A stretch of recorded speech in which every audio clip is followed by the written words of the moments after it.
Subscribe کیجیے ہمارے channel کو اور بیل آئیکن کو دبائیے۔ بسم اللہ الرحمن الرحیم۔ تقوی کی کوئی حد نہیں ہے۔ شریعت نے ہر چیز کی حد متعین کر دی، لیکن جہاں تقوی کا تذکرہ آیا تو میدان کھلا چھوڑ دیا۔ فرمایا فاتقوا اللہ ما استطعتم، تم تقوی اختیار کرو جتنی تمہارے اندر استطاعت ہے۔ یعنی اللہ تبارک تعالیٰ نے فرمایا کہ تمہارے اندر جتنی طاقت ہے اتنا تم تقوی اختیار کرو۔ یا ایھا الذین آمنوا اتقوا اللہ حق تقاتہ، اے ایمان والو تم تقوی اختیار کرو جیسا کہ تقوی اختیار کرنے کا حق ہے۔ اللہ اکبر کبیرہ۔ تقوی کی کتنی اہمیت واضح ہوتی ہے۔ تقوی کے فوائد۔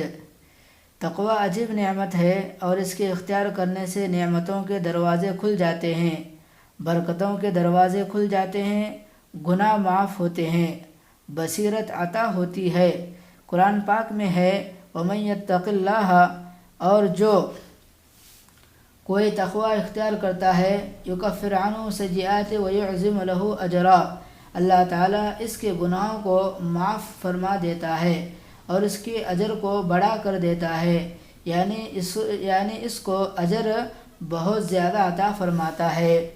یا ایھا الذین آمنوا ان تتقوا اللہ، اے ایمان والو اگر تم تقوی اختیار کرو گے تو یجعل لکم فرقانا، وہ تمہیں قوت فارقہ عطا فرمائے گا۔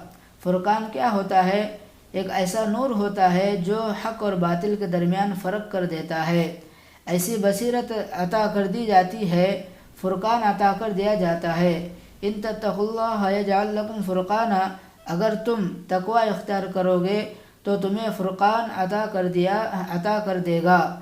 جب انسان تقوی کو اختیار کرتا ہے تو برکتوں کے دروازے کھل جاتے ہیں۔ اللہ اکبر کبیرہ۔ بس اللہ سے دعا ہے کہ اللہ تعالیٰ مجھے اور آپ کو ان تمام باتوں کو سمجھ کر اس پر عمل کرنے کی توفیق عطا فرمائے۔